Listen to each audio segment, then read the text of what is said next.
Chapter 6. Elizabeth visits Mr. and Mrs. Collins.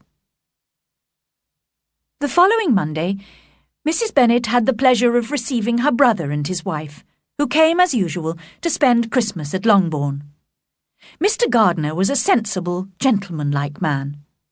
The Netherfield ladies would have had difficulty in believing that a man who lived by buying and selling could be so well-mannered and agreeable. Mrs. Gardiner, who was several years younger than Mrs. Bennet and Mrs. Phillips, was a pleasant, intelligent, elegant woman, and a great favourite with her Longbourn nieces, especially the two eldest, who often stayed with her in London. When Mrs. Gardiner had given the present she had brought with her and described the newest fashions, she was obliged to listen to Mrs. Bennet's complaints. "I've suffered greatly since your last visit, sister," cried Mrs. Bennet. "Just imagine! 2 of my daughters were very close to marriage, and then nothing. I do not blame Jane, who would have got Mr. Bingley if she could. But Lizzie, oh, sister, it is hard to think she might have been Mrs. Collins by now if she hadn't been so obstinate. The result is that Lady Lucas will have a daughter married before me. It makes me quite ill to have such a disobedient daughter and such selfish neighbours. But your coming just now is a great comfort to me, and I am very glad to hear what you tell us about long sleeves."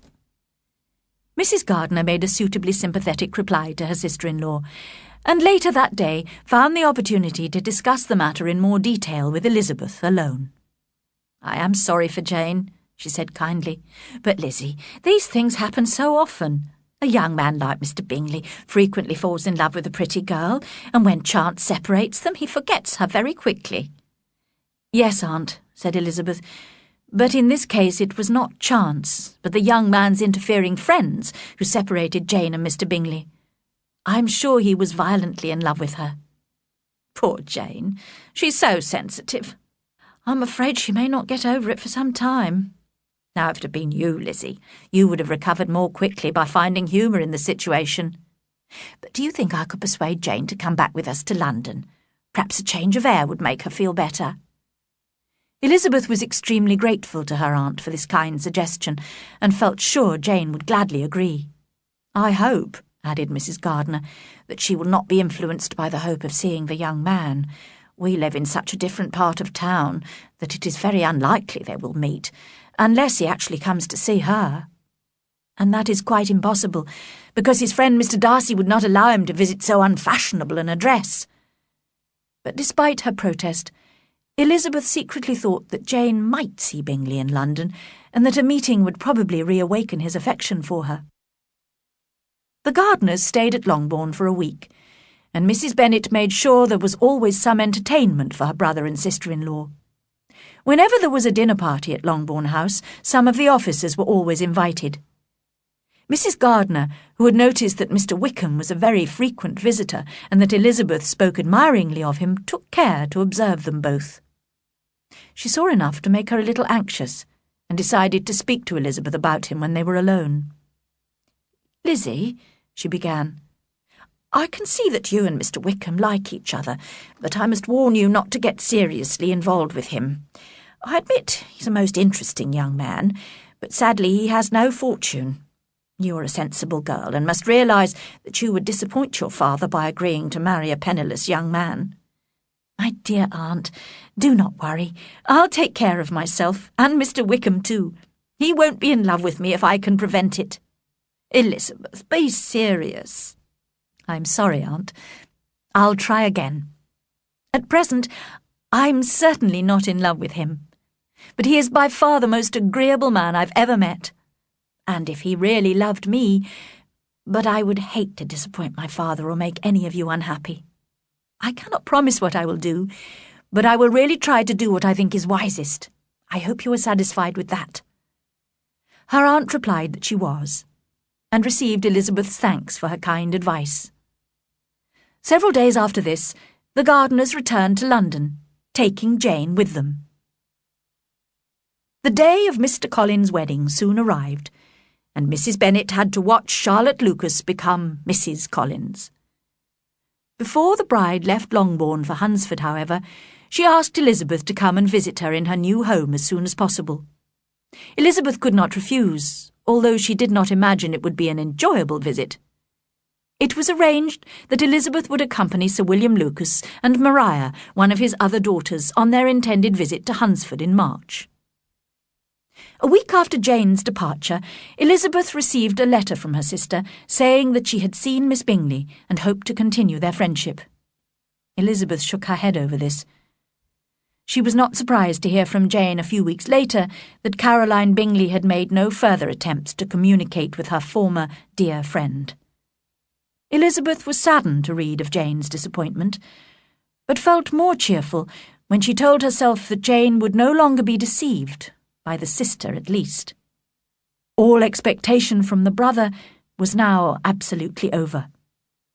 As a punishment for him, she seriously hoped he would soon marry Mr. Darcy's sister, who, according to Wickham, would make him quickly regret what he had thrown away.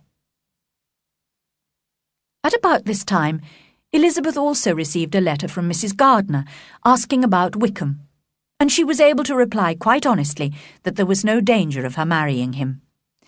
He had transferred his affections to a Miss King, who had recently inherited £10,000.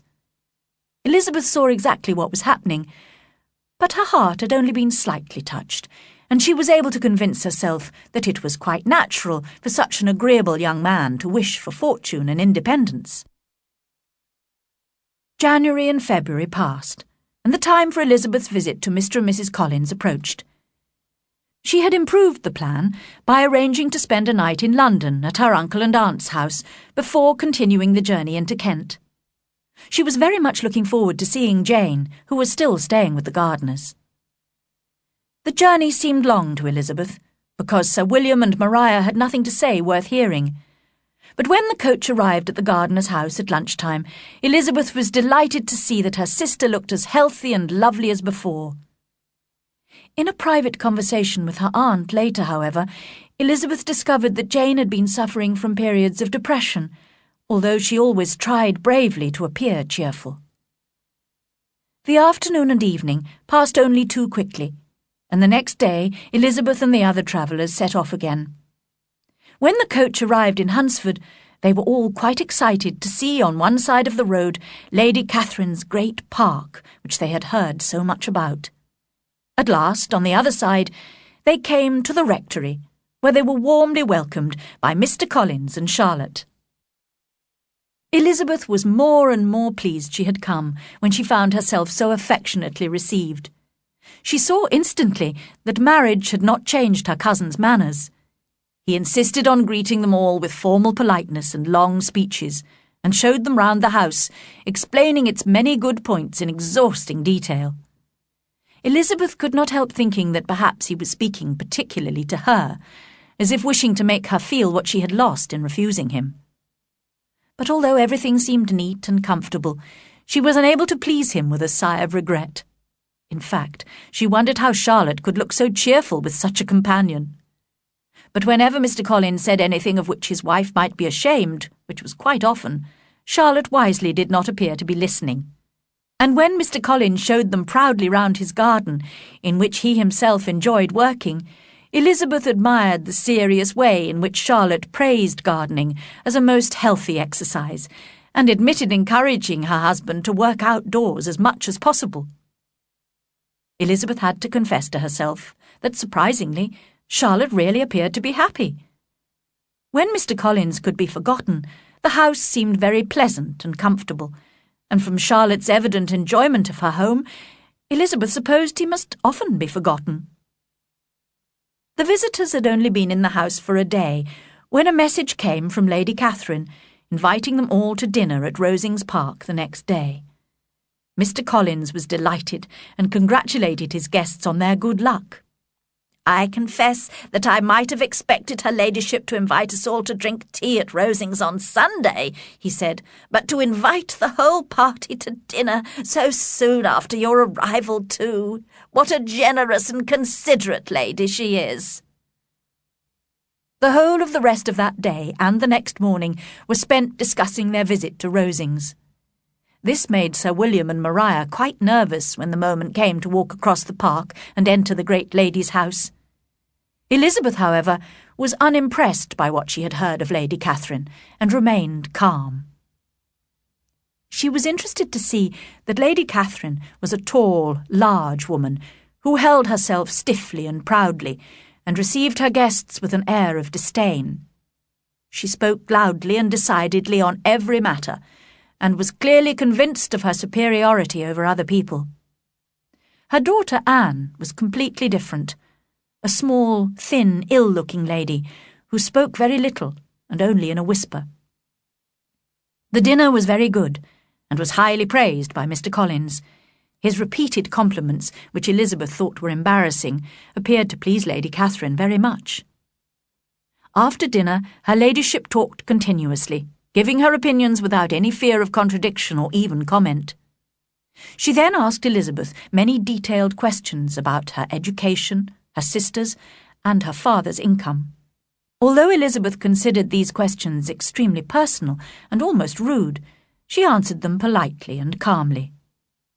At the end of the long evening, the visitors were driven home in Lady Catherine's carriage, while Mr. Collins praised his patron for her elegance, intelligence, and hospitality. This visit was repeated twice a week, but there was little other entertainment in Hunsford. Elizabeth had pleasant conversations with Charlotte, or read books, or walked along a narrow path by Lady Catherine's park, which no one else seemed to use. It was a quiet life, but she was satisfied with it. However, 2 weeks after her arrival in Hunsford, she heard that some visitors were coming to stay at Rosings. Lady Catherine's nephew, Mr. Darcy, was expected soon, accompanied by his cousin, Colonel Fitzwilliam. The next day, the two gentlemen arrived, and came almost immediately to the rectory. Colonel Fitzwilliam was about 30, not handsome, but very gentlemanly, and he talked pleasantly to the ladies. But Mr. Darcy looked as cold and proud as ever, and after greeting Mrs. Collins, spoke only a few stiffly polite words to Elizabeth. She took the opportunity of asking him if he had by any chance seen Jane in London recently, and thought he looked a little confused when he answered that he had not had that pleasure. Soon after that, the two gentlemen returned to Rosings. Colonel Fitzwilliam's manners were very much admired by the ladies, who felt that he would add considerably to the enjoyment of their evenings at Rosings. But it was not until Easter Day that they received an invitation from Lady Catherine, and when they arrived in her sitting-room, it was clear that she was far more interested in her nephews than in her other guests. Colonel Fitzwilliam, however, seemed really glad to see them, and he came at once to sit beside Elizabeth. They talked so agreeably and amusingly together that Mr. Darcy turned his eyes towards them and looked curiously at them several times. When her ladyship also noticed, she called loudly across the room, "Fitzwilliam, what are you talking about with Miss Bennet? Let me hear what it is." "We're speaking of music, madam," he said, when no longer able to avoid a reply. "Of music? Then please speak to all of us. I must have my share in the conversation if you are speaking of music. There are few people in England, I suppose, who have more true enjoyment of music than myself, or a better natural taste. If I had ever learned to play, I would have been a great musician. But I often tell young ladies practice is very important. I have told Miss Bennet several times that she will never play really well unless she practices more, and she is very welcome to come to Rosings and practice on the piano in the servants' hall. She won't be in anyone's way there, I can promise her." Mr. Darcy looked a little ashamed of his aunt's insensitive words. Meanwhile, Colonel Fitzwilliam had persuaded Elizabeth to play some music, and she sat down at the piano. But when she had started playing, Mr. Darcy went to stand in front of the piano where he had a good view of her face.